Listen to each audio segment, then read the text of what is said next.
بعد اعوذ باللہ من الشیطان الرجیم بسم اللہ الرحمن الرحیم سورۃ الماعون مکیہ، یہ سورت مکے کے اندر نازل ہوئی۔ اس سورت کے اندر 7 آیات ہیں اور 1 رکوع ہے۔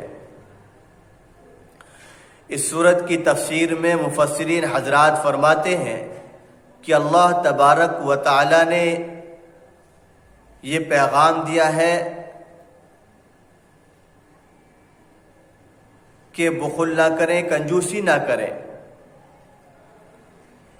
نماز میں غفلت نہ برتیں، سستی نہ کریں، کیونکہ غفلت کرنے والوں کے لیے، سستی کرنے والوں کے لیے ہلاکت ہے، بربادی ہے، ناکامی ہے۔